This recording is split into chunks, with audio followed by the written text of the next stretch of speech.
Welcome to Spirit Journey Collective. I'm your host, Sarah Ty. Get ready for compelling conversations with guests of all walks of life who believe they have found their purpose. Together, we will uncover unique backstories, hearing the raw experiences that led them to the work they are doing today.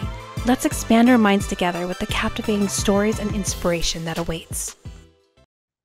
Thank you for joining me for another episode of Spirit Journey Collective. I have a really great guest today. Her name is Elizabeth Miles. She is an authentic business consultant, a coach, and an author. And I can't wait to dive in and really hear what she has to share in her story. Thank you so much for being here today, Elizabeth. Hi, Sarah. Thanks so much for having me. Yeah, thank you for being here.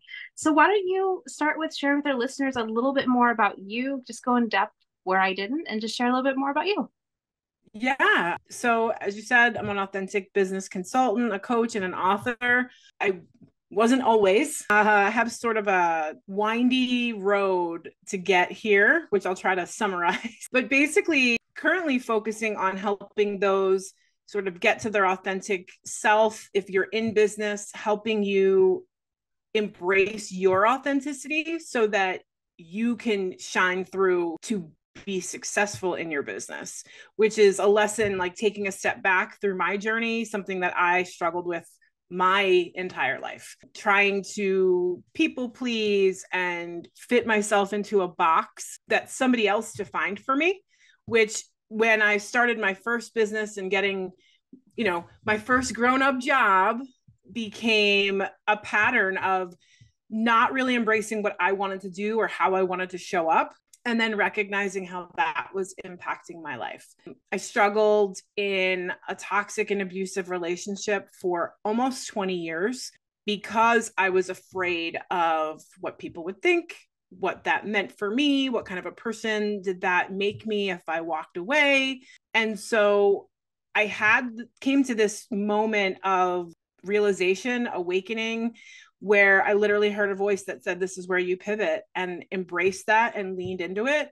And that unfolded a new journey for me that led me right to where I am today. So helping people dance through life with fear, whether that's in life and business, but helping them do it in a really authentic way and getting really comfortable with who you are. So you know that you are safe with your journey and you are safe in who you are. And I share that through in my books, in my podcast, my magazine, my coaching. I love that story. I mean, there's so many places to start with that. I mean, people pleasing is a big issue that so many people are still struggling with. I feel like so my job, my business, when I'm not podcasting or doing my day job, I'm a tarot reader and a spiritual channel. So that's my work. And I cannot tell you how much people pleasing is not only coming up, but I'm seeing more of the transition from the people pleasing to stepping more into their power. Like I'm seeing that transition. So it's really cool. The more I work with different people, the more I'm seeing the different stages. So I feel like more people are learning boundaries and more people are learning that it's okay to do their own thing. But I still feel like so many people struggle with this idea of society says I need to do this. This is the box I need to squeeze myself into. And if I don't do it, something's wrong with me. And it's challenging, right? Because we live in a world that's digital, which is great. Technology is great. But at the same time, we also walk through life scrolling through other people's masks as well, which keeps us, it further perpetuates that cycle of us trying to squeeze into that box. Yeah. And that's hard too, especially when you have a business, because then you see all these other businesses and you're like, well, how do I show up as amazingly as these people do? And then you have to remember, like, well, hold on, are they showing up authentically? Like that's number one. You don't really know unless you know them directly and are working with them. So they might be just putting on a giant mask. But two, how do you curate content that is authentic in a world where everything really is AI, So it's so hard to find that balance between like using AI as a tool but not using it as like taking over, you know what I mean? And then finding a way to shine yourself in it. As a business owner, I totally can see, like, I struggle with that. So I know exactly like where you're speaking to. And I'm sure a lot of listeners in similar situations and businesses are like, oh yeah, how do you do that? So I definitely want to dive in on that too. But I also love how you shared a little bit of your journey about breaking out of a abusive relationship. because I think that that's another area that so many women feel stuck in, that they, feel like they can't because they have kids or they don't have a job. Maybe they're stay-at-home moms. So the idea of leaving without money is terrifying, or they don't have the support. I mean, there's so many different nuances and things that could get in the way of that. But I think I'm speaking because I also left an abusive relationship. Unfortunately, more than one. Sometimes it takes you a bit to really learn your worth, and I had to learn it a couple times. But it's being able to realize that it doesn't really matter the dynamic. You can still make it. The hardest part is leaving, and then once you leave, usually doors start opening that you don't really know it until you look back in hindsight. But it's like doors do open, and the hardest part is leaving. Were you doing your own business before you left, or was that something that you found after you left? So I was doing my own business, but not this business. So my very first business as an entrepreneur was actually a bakery. And it was a non-traditional bakery. So I offered cooking classes and birthday parties as well, took orders, did a lot of catering, had started that in a business incubator and then expanded it outward. So I was struggling in the beginning because I had a lot of people at that time tell me how I should run the business, what I should offer, what was going to make me the most money. And I'll never forget, I had a person come in to meet with me for a potential collaboration. And she said to me, well, what do you want this space to look like? And I'm like, I want a community atmosphere. And like went through the whole thing. And she looked at me and she's like, are you kidding me? You need to make money before you can do any of that. And I'm like, but no, but what I want to do is going to bring that money in. Like it's a reciprocal thing. Yes, I'm here to make money, but my way of making money is not your way of making money. So thank you for your input. I'm going to keep going down the road that feels really good for me. And that was sort of a pivotal moment because I had to be able and willing to stand up for what felt good for me in my business, in running it the way I wanted to. And prior to that, sitting in my kitchen, I had been in business like 3 or 4 months initially, and I was making no money. And I've been baking my whole life. I have a culinary degree. Like before getting into business, you think it's going to be easy because you're really good at it. But then you forget you have marketing, you have packaging, there's all these other skills that need to be built as part of the entrepreneurial journey as a food entrepreneur. No one prepares you for that. I have an MBA. No one prepared me for that in business school. So going through this, I was bleeding money in my first couple of months. And I sat in my kitchen throwing product away, just feeling completely defeated, and eventually just broke down and was like, I never want to feel this way again. That was another pivotal moment for me because I'm sitting there going, I could either give up and just throw in the towel right now, and then everything is for nothing, or I could break away from feeling like I have to do what everybody else was telling me. And what is it that I need to do? What do I need to learn? And I can embrace that step, which was really scary as an entrepreneur. Like I thought I had to have all the answers. And so leaning into that imperfection and the failure and letting that be reframed, because I thought up to that point, I thought failure was bad. And I've come to learn from that experience that failure is just data that we learn from. It's just another data point. And we can build on that. We can build from that space of like leaning into the failure and figuring out what can I learn and what is my next step? What do I need to master next? Yeah, that one's hard because there's so much perfectionism that comes with people pleasing. So they both unfortunately go hand in hand. Yeah, but being able to realize that failing is actually, it's a stepping stone. It's getting you closer to what you're trying to get to versus pushing. You think it's the opposite. You think it's getting you farther away, but it's actually getting you closer. I was a business owner too. I'm not really like what I'm doing now, but when I was still in my previous marriage, I was a Mary Kay consultant. So that was my side hustle. And I still remember my sales director and I didn't realize I had this in me. I didn't realize that I didn't realize this was not a trait that most people just naturally had, was this idea of, oh, that didn't work. Let me try something else. Oh, that didn't work. Let me try something else. Like it just, I didn't realize that's not something that comes naturally to other people. So that's something, like, I guess, a superpower that I have, which I've learned from that experience with my own business, which is harder. I will say, when it's your own complete business, it's harder to figure out, okay, because at least with Mary Kay, there's some kind of a structure.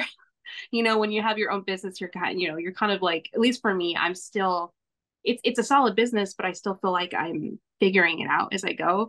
So, it's a little harder to do that course correct, but I still like to look at it that way of, okay, that didn't work. So what else might work and how can we shift it? But yeah, so I'm glad you mentioned that. What was it that helped you? So I know you mentioned you were still in your marriage while you were trying to build your bakery business, trying to figure it out. Stepping into this business, was that part of what helped you learn to leave? Was it like learning to start listening to yourself? Is that what helped you realize, like, oh, maybe I shouldn't stay? That's a good question. Yes, but I still fought it. Like the universe is like giving me all the signs. My intuition's telling me all these things. I did not want to listen. You want to talk stubborn? I was like the poster child of stubborn and like not listening to the universe and my intuition. I kept getting these nudges and all the signs were there. But again, I kept leaning into my business isn't where it needs to be yet. What am I going to do about the kids? How's it going to impact them? Like a million and one excuses just kept popping up that kept me there out of fear. I was letting fear take over and drive at that point. And we had separated and come back together so many times in the course of our relationship. We had come together at this campsite and it was standing, he was setting the tent up. I'll never forget this. And I was standing by this stream and it's a beautiful April day. And I literally heard a voice. It was super quiet and it said, "This is where you pivot." And it was like it was literally hitting me on the head. Like, wake up. This is your pivotal moment.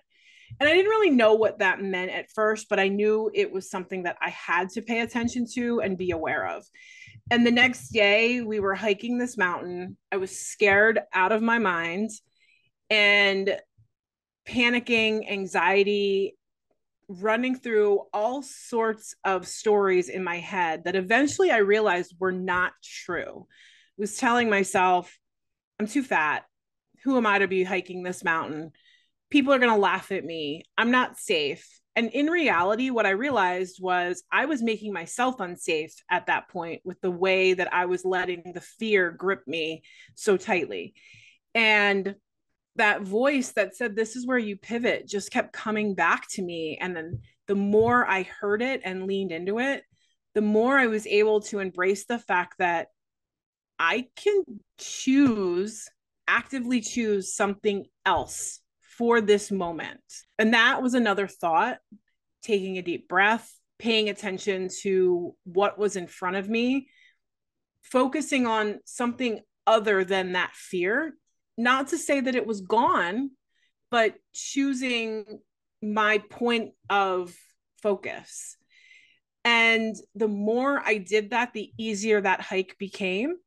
I was able to enjoy it and was able to get out. And I recognizing after the fact, had I not done that, I probably was putting myself in more danger to get hurt that day. That was the starting point where within 6 months after that, everything changed. And I was finally able to say, you know what? I've been afraid this whole time and also putting myself through hell. I don't know what's on the other side of this, but it has to be better than what I'm going through right now. And that became the shift and let me explore this new side of myself. And like I said, within 6 months, that changed everything because this is where you pivot became almost like a mantra for me of recognizing how fear was showing up for me, how I could choose beyond it, and that I was really in control of my own life. Thank you for sharing that. I can tell you, there are many women who either took that long or more to leave or are still in it and are trying to leave but keep going back. And I think that that's an important thing to remember is abuse it's hard. It confusing, there's gaslighting. Usually, like you said, there's the fear, there's a lot of self-worth issues that get in the way of feeling like that you're worthy of something different. I think it's statistically, I think that it's an average of 7 times at least that most women have to do before they finally leave. I mean, of course, it's not perfect. You might leave the first time, and kudos to you. That's amazing. But I think that there's just this average of going, coming back, going. And that was my experience as well. So thank you for sharing that. Because for those that might still be in that situation, knowing that no, it is possible, even if you've gone back 5 times, doesn't mean you can't do it the 6th time, right? Or the 7th, or the 10th, or the 20th. I mean, it's a mindset shift, exactly like you said. It doesn't, your past choices does not reflect your choices moving forward. And I really, really also love how you shared that you realized that your mindset was a choice. And that's powerful. I've always said this. I was really fortunate when I was in my early 20s. I got to go to a seminar, like a personal development one, and that shifted my life. I wasn't ready to do anything with the work that the knowledge that I picked up because I was young, but it was enough of a knowledge. Like one of the things was choice. And so I think that I had that edge when I was young, even though I didn't quite get it.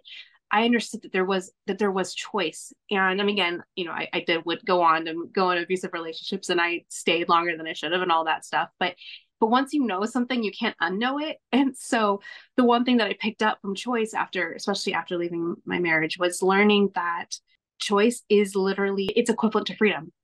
That's how you're free, is by making a different choice. Because one different choice can completely shift your life. And Yep. we all have that power in us to make different choices. Even if we feel like we don't, we all do. So I'm just, thank you Yes. for sharing that. And I think it's important to remember at any given moment, like you said, whether it's your first time, your 5th time, I left and came back so many times because I let that fear sink in. And instead of focusing and reminding myself, no, this is not what I want for my life, that's what kept bringing me back. It wasn't until I recognized, like, wait a minute, I have the power to break this cycle right now by choosing. And I also remind people it's big things like that, or the decision to leave your career and start a new one or start a business, but it's also those little things that we go through every day. It could be something simple like you're sitting in traffic, and how do you change the frustration associated with that? Or I don't know, you forgot to take the chicken out to defrost for dinner, and like now you're frustrated. You don't have to sit in that energy of the frustration and the anger. So even in those little things, in the moment they seem huge, and you're angry at yourself and you're frustrated, you're tired, but you can flip the script on that. And that really gives you so much power in the moment to choose how you want to feel and how you want to show up. And so that was a huge lesson. I don't want to say it was a reminder. It was a big lesson that I had to learn for myself, that the universe kept trying to tell me. And like I said, biggest poster child for like, I hear you, but I'm ignoring you. Talk about putting blinders on. But once I got it, that's what brought me to the work that I do today. I am here to share my story so you don't have to be in that situation for 20, 30, 40 years. I want everybody to feel that freedom and recognize how powerful and strong they really are. Yeah, all of that is so key. I mean, especially the remembering to put yourself back in the driver's seat. In tarot, that card one that I would use that lesson with is the wheel. And so with that one, the invitation is, it's happening for you, not to you. And immediately when you look at it that way, you're able to see that it's happening for your highest good. Even if it's a really crappy situation and you're frustrated, you're learning something from it. So like if you forget to take out the chicken and whatever, you're frustrated. Okay, well, now maybe the lesson is, how can I not be so frustrated, and figure out a different lens to look at it. But it's exactly what you said. When you make that decision, when you say, okay, this is happening for me, what's the lesson, what can I do from here, then you're back in the driver's seat. Because the flip side of that, which is what often comes up when I do my readings, is you're in victim mentality of, this is happening to me, it's out of my control. And that's where that frustration comes, because you feel like you have no power. But when you're able to shift your mentality, exactly like you're saying, it puts you back in that driver's seat, where you're able to now decide what you're going to do next.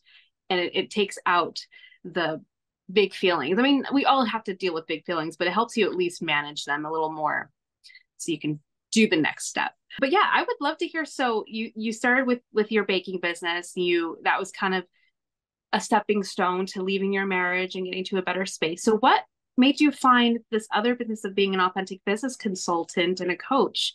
How did that shift? Because those are very different fields. They sure are. When I got back from the mountain, that's when my first book came out. It was like a download of lessons, experiences, things I wanted people to share. So my first book is This Is Where You Pivot, The Shift from Fear to Freedom. That is my story, lessons I've learned, practical tips and tools to help others recognize a way out and starting to challenge the things we're telling ourselves on a daily basis that we probably have since childhood and we never even realized it. So after that, so COVID hit, bakery had to close, was not in a position to continue operating in the way that I was at the time. Having birthday parties, I wasn't really set up to do virtual birthday parties. And the draw of the business at the time was, we're gonna get messy and I'm gonna clean everything up for you after. It doesn't work as well on Zoom. So it was time to close and pivot. And that's when the second book came out, The Journey to Healing, Love Yourself. And in that, it's what happens after you make the choice to pivot and the self-love that you end up embracing and learning who you are.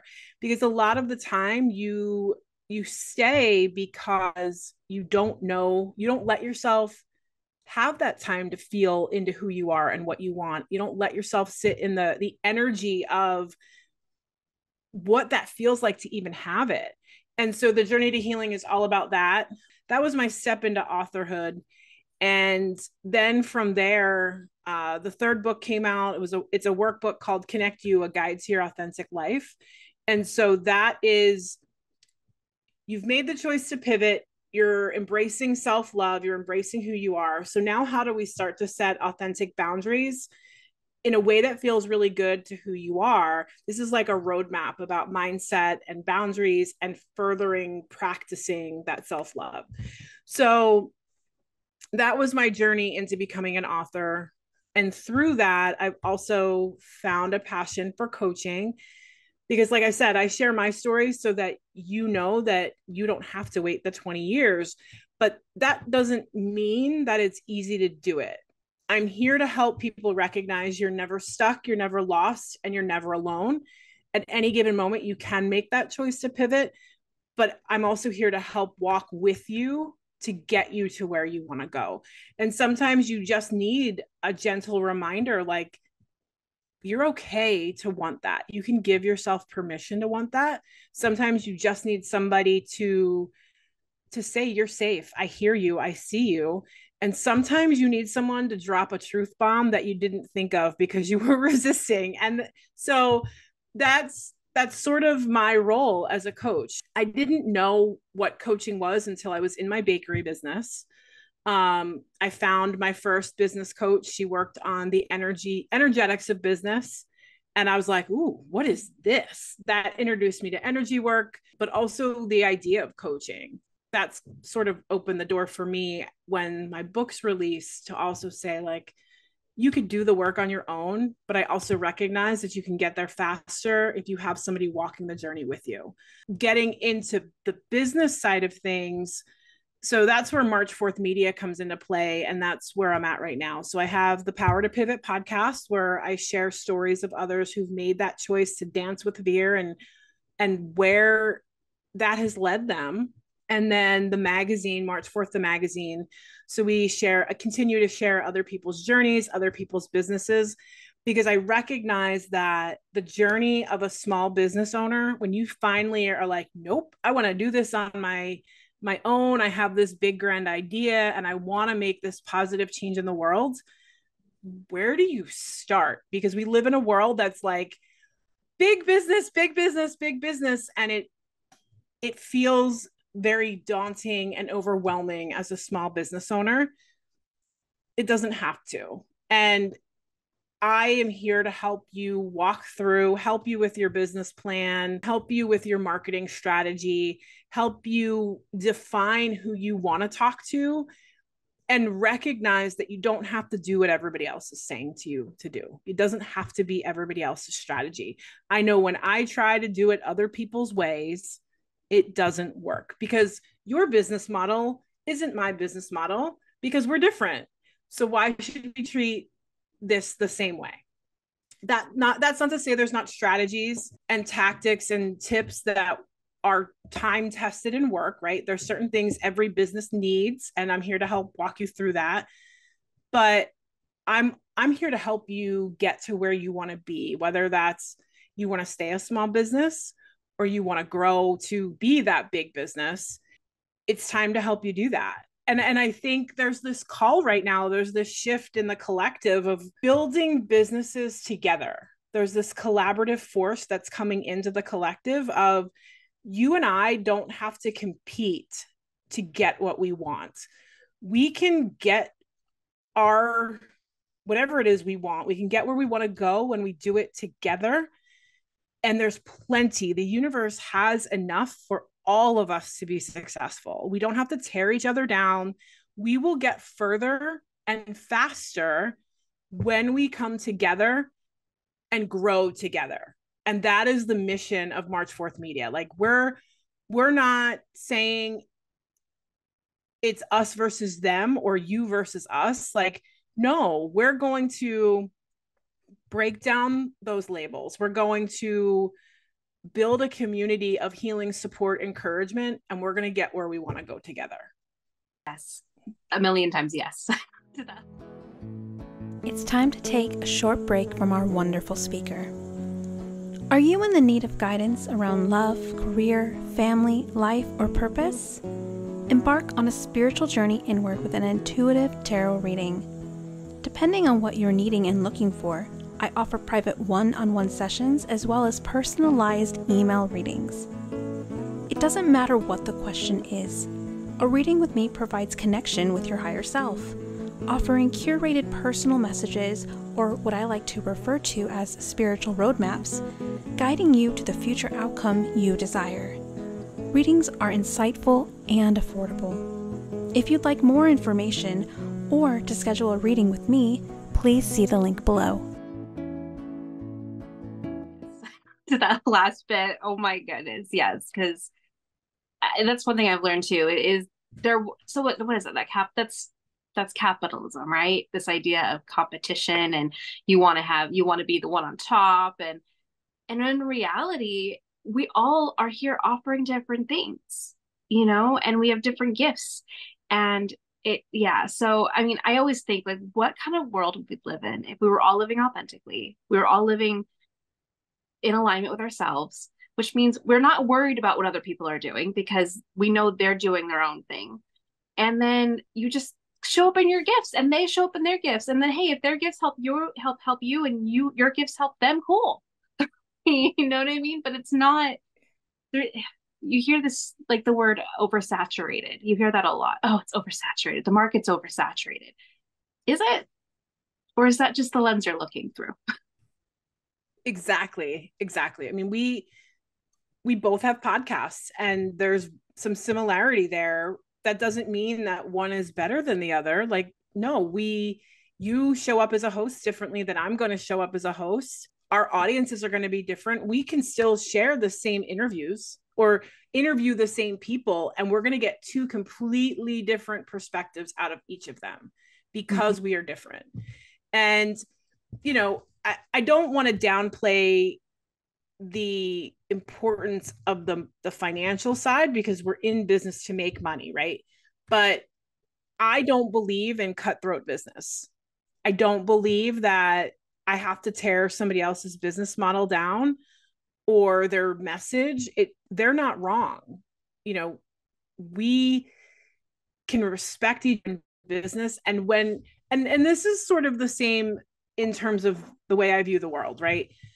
A lot of the struggles that we go through in the world today are because we hold on to labels and we hold on to the fear of something being different than who we are or what we want.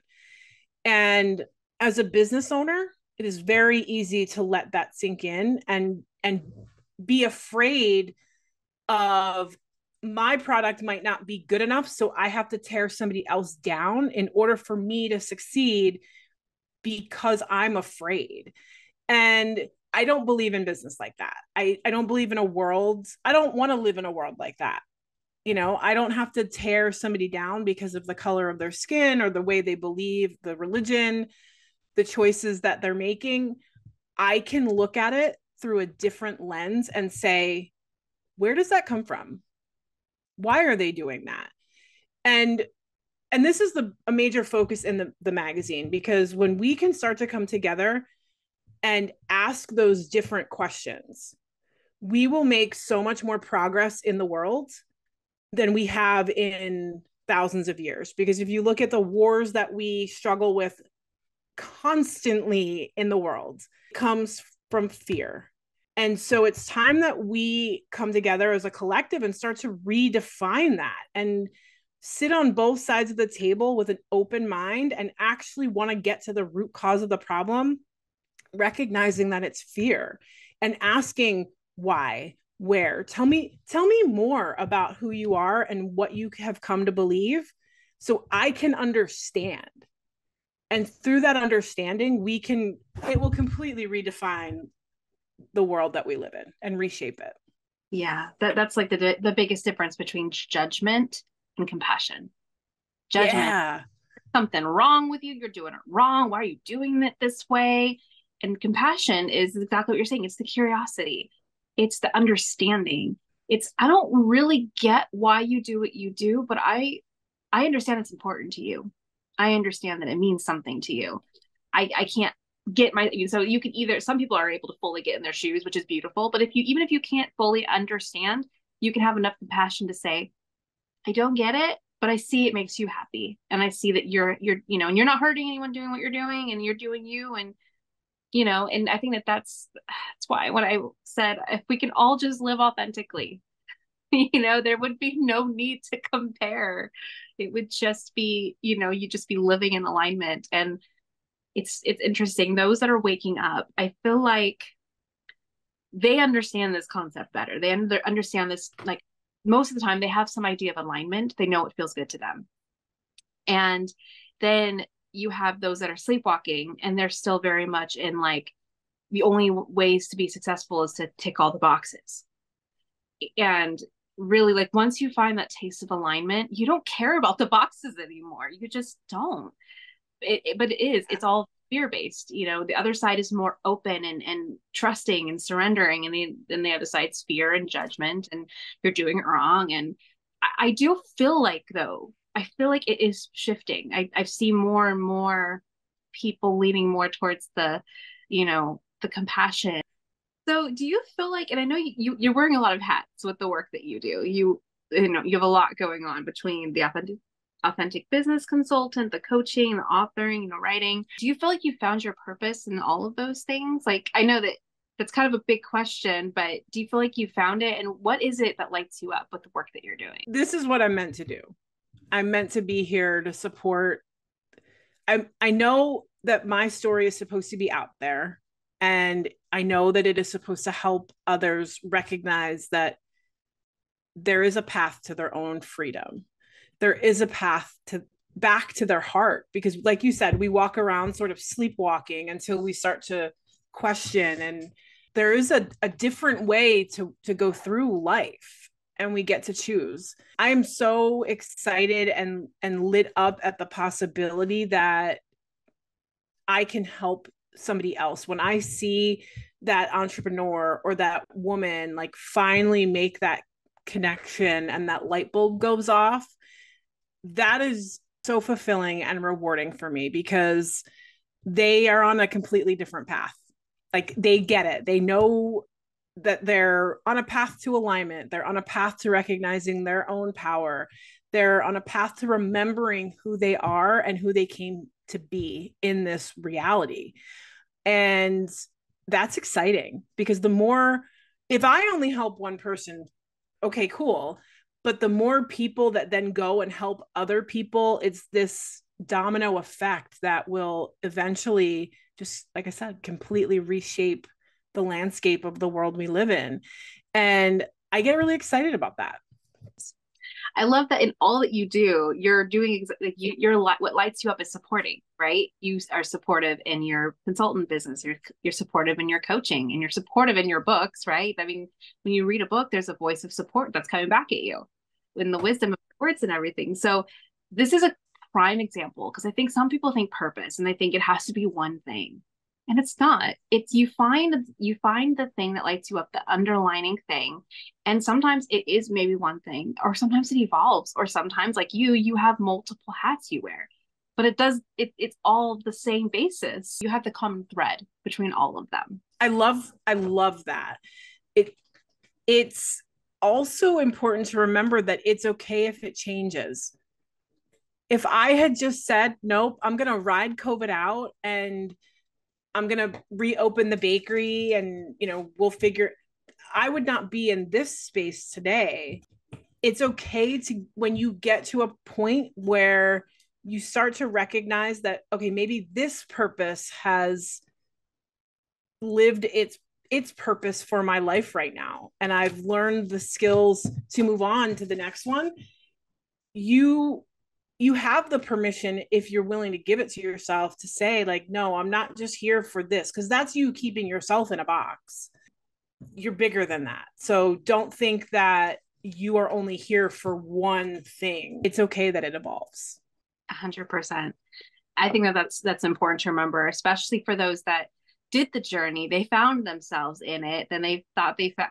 So I'm totally speaking for myself right now, but when everything you just said, I'm like, that's basically where I'm at right now. Like I found tarot reading as I was finding myself. It was kind of hand in hand with my spiritual path and, my healing and all this stuff. So tarot, it's something I've been reading and doing for myself for years, but doing it professionally was not something that was in my peripheral. Like I was like, nah, I can't do it. And in fact, every time it came up to me, I was like, no way, I can't be a tarot reader. So I was like, no, no, no. And then I finally said yes. And then it was the most natural thing I ever did. And then it's evolved since then, and I love it, and I love the impact and all of that.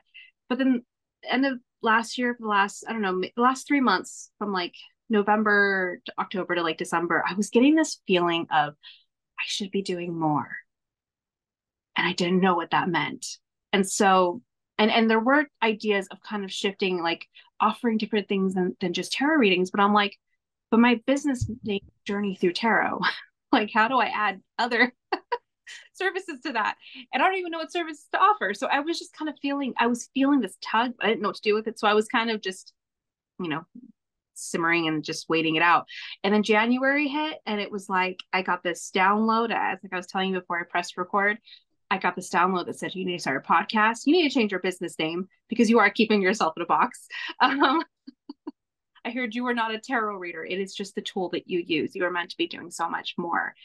And so I just kind of blindly was like, okay, I'm changing my business name to Spirit Journey Collective, and I'm starting a podcast. And in this sense, I just started walking, which, that's the hardest part, I think, is when you get this, idea to change so much, you're like, am I doing it right? Am I really, am I imagining things? Am I crazy?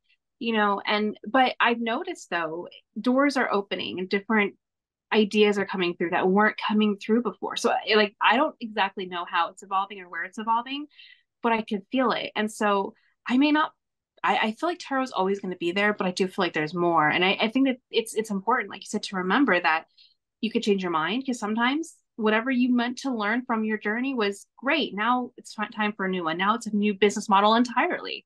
And that's okay. Or maybe you're adding to what you already had. It could be a number of different things, but knowing when that timer is going off, that's the interesting thing. Yes, absolutely. So what is like a main struggle that you see? Like, I know you again offer multiple different things, but what is like a main one you see through all of them? And what's an advice that you can give for it? Especially working with women primarily, it's breaking out of that cycle of feeling guilty. We feel mom guilt's a real thing. Like we feel it so strongly that we have to be everything, and we don't have to. We can choose to do it differently and show up differently. If you, it starts with giving yourself permission to see it in another way. It comes back to also thinking about who you are and how you want to show up every day, and defining what that authenticity looks like for you as a woman, as a mother, as a career person, as an entrepreneur, whatever path you're on. You can do it. You can do all of it. You can do none of it. And that's okay. The first step is leaning into it. Again, giving yourself permission, making the choice that you want to see it differently, and then being open to what comes to you, being open to the intuition, being open and receptive to awareness. Awareness is going to lead you down the road. Like it's like that opening of the door when you start to become aware. I would also say that being able to let go of the guilt, journal. Like I tell clients all the time, give yourself 20 minutes every single day in the morning to brain dump and start to ask yourself questions about that guilt. Like, where does it come from? Start to challenge it. Because the more that you do that, the more you can start to see how you're telling yourself a lie. You're looking at it from a lens that isn't true. And maybe that lens fit you at some point in your life. Maybe it came from somebody else, but it's important to question it because it's not fitting you right now. That guilt is coming up for a reason, and it's meant to teach you a lesson so that you can heal from it and move on. And so, like I said, for that's it's common. And that is something that if you sit with the guilt, it will stop you dead in your tracks for moving forward. Yeah, mom guilt is definitely a real thing for sure. And I think even like if you don't have kids as a woman, we also tend to carry guilt too. Like it's just this idea of we should be doing more, but definitely like specifically for moms, you add that to everything else that they're trying to balance. Yep. Just, yeah, it's a real thing. So that's really great advice on how to work through it. We should start to call it woman guilt, because I agree with you. Like, even if you don't have kids, it's just, and this is how, like, there's this shift again, like we're moving into a more feminine energy for the collective.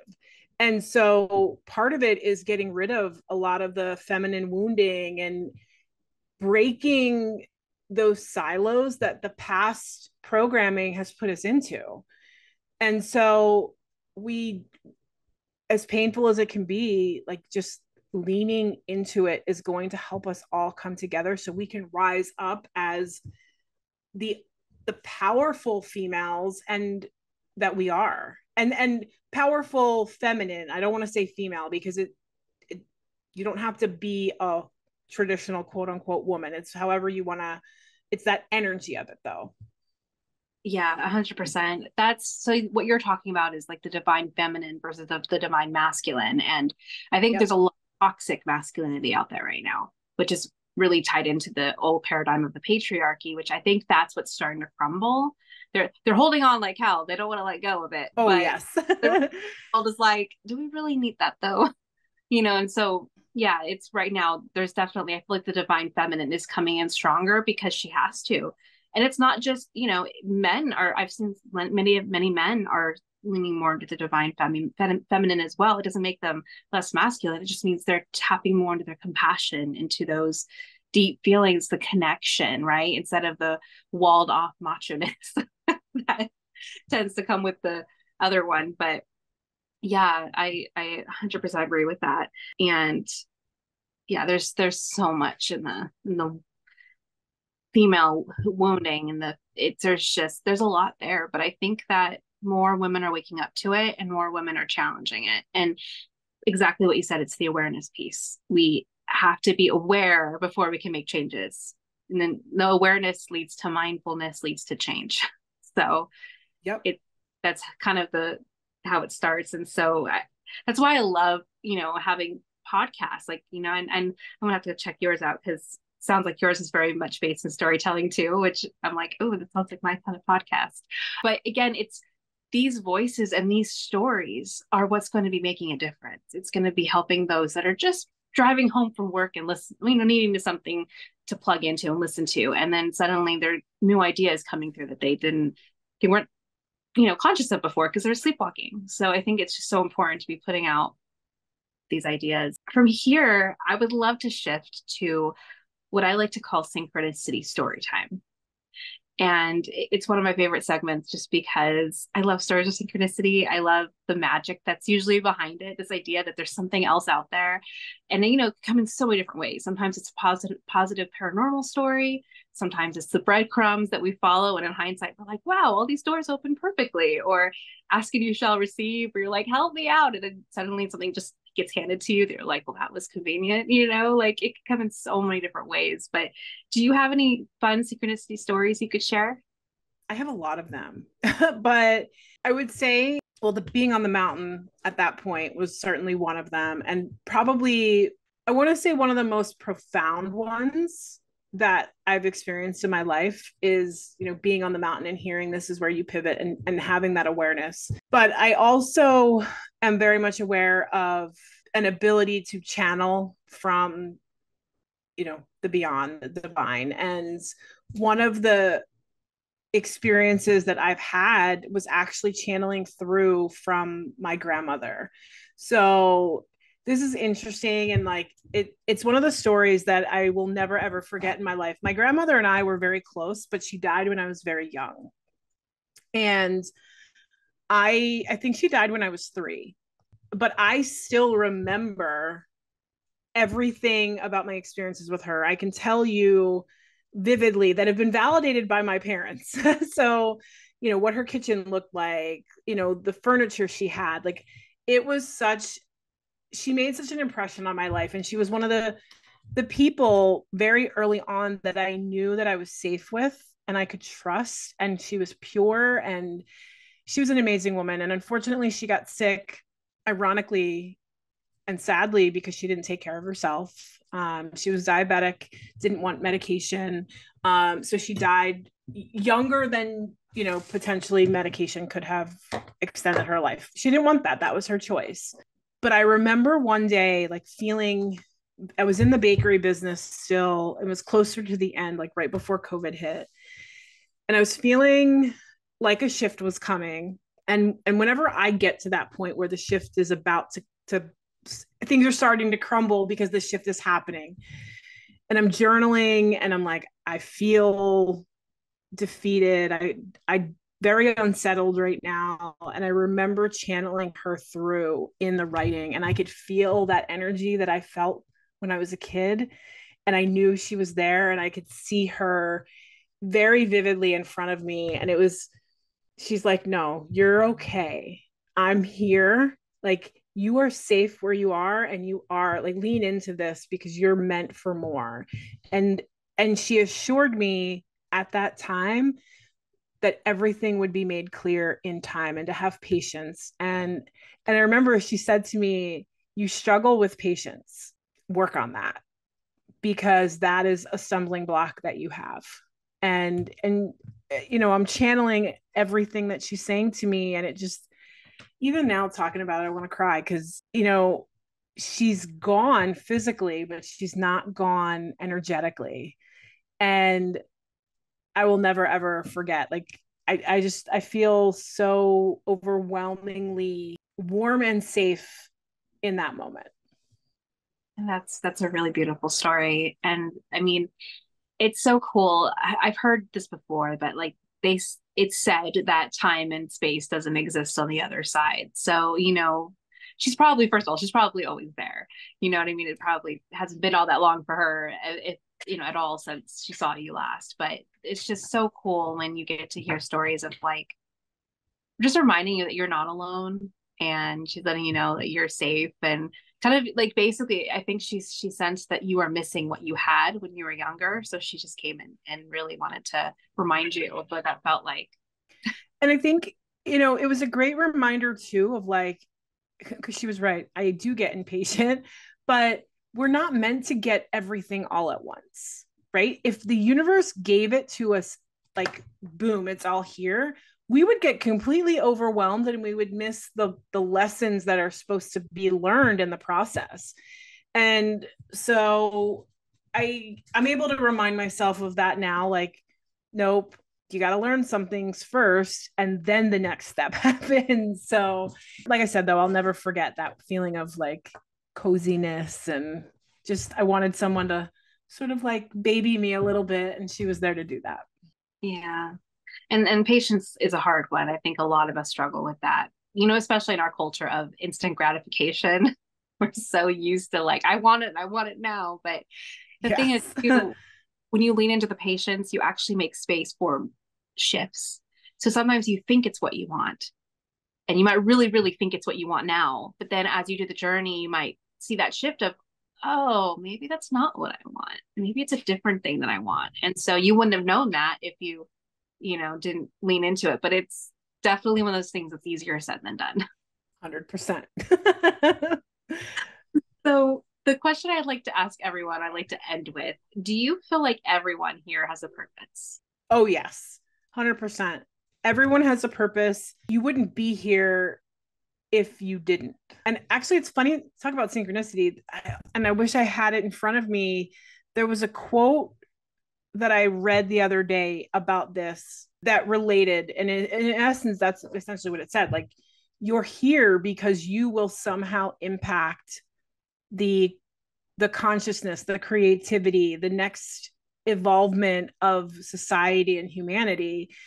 And it's interesting to talk about and think about, because we could talk about good purpose, bad purpose, good people, bad people, but even the people that we might seem or feel are quote unquote bad, they're here for a purpose. Like, I think about my ex, right? Like, he's a narcissist.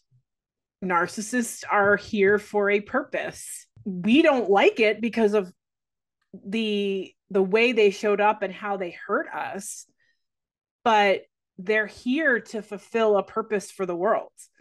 So it becomes like getting clear and letting ourselves be uncomfortable with that discomfort of it so that we can learn from the journey. But yes, everybody has some purpose and function in the world. Like I said, you wouldn't be here if you didn't.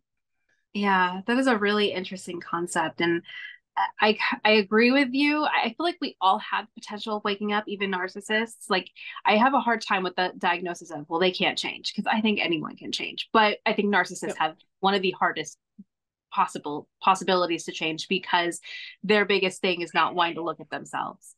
It's so I do feel like even narcissists have the potential to change and wake up to themselves, but they have to be willing to do the work and be aware of themselves. And most of them don't want to. Most of them are very insecure. They don't want to go there. But what I wanted to point out, though, is there's this story. Are you familiar with Neil Donald Walsh? No. So he's the author of the book Conversations with God. And I've not read the books. But I've heard him interviewed on lots of podcasts, and it's just fascinating. He basically channeled several books, and it was all through conversations with who he believes is higher power. And it's just really fascinating. And but he has a children's book out called, well, actually, I don't really know what it's called, The Little Soul or something, but it's a children's book. And the whole story is, it's about these little souls up in heaven or whatever, and like the sun is source, God, whatever. And one day this little soul goes up to the sun and says, I want to experience this thing called forgiveness. And the son said, well, in order for you to experience something called forgiveness, another soul has to choose to dim their light so much that they forget who they are, so they can do this thing to you. That way you can experience forgiveness.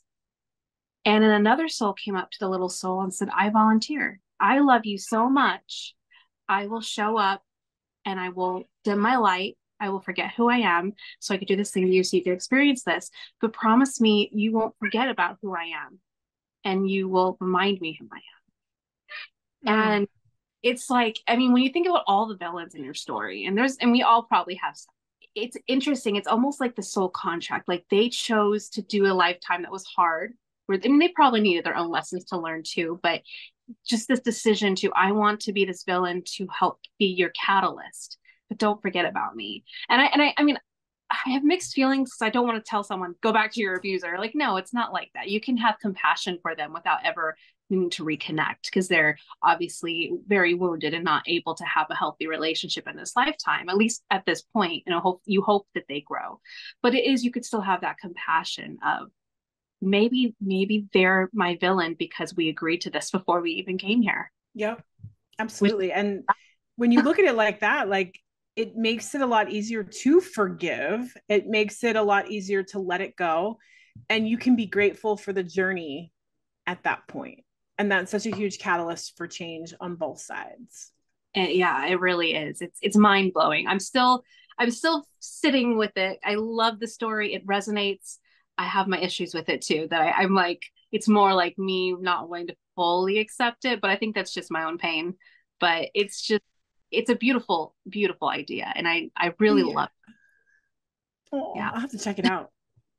Yeah. I haven't, I need to check it out too, because I want to get it for my daughter because it's a children's book. I think it's called like The Sun and the Little Soul, but it's by Neil Donald Walsh. So that's the author. So if our listeners want to work with you, or they want to find your book or anything, like how can they find you? Yep. So I offer a free chapter of This Is Where You Pivot. So it's the first book. It gets you started on the journey, helps you understand what the power to pivot is really all about. And you can get it at thisiswhereyoupivot.com/chapter preview. And then you can also march4thmediacompany.com. There's a free issue of the magazine available if you want to check it out. You'll be able to find the podcast. The podcast is called The Power to Pivot Podcast. So try to keep it simple. But yeah, so march4thmediacompany.com or thisiswhereyoupivot.com/chapter preview are the best places. All of my social links are on the website. Perfect. I will make sure to put all that in the show notes. So listeners, if you would like to connect with Elizabeth, just look in the show notes and you'll find all her information that she just shared. And this has been such a great conversation. I really feel like the work that you're doing in all areas, you're really just helping raise the consciousness and helping people really find themselves. It's very beautiful. Thank you so much for the opportunity. I'm so excited for your show. And I'm excited for you on this chapter of your journey. So thank you for letting me be part of it. Thank you for joining me on another inspiring episode. Remember, your purpose is a unique and unfolding path. I hope these conversations have ignited a spark within you. Until next time, keep exploring, growing, and embracing the beautiful adventure of connecting with your purpose. Stay tuned for more meaningful conversations. If you enjoyed the episode today, don't forget to like, share, and subscribe. And thank you for joining me on this journey.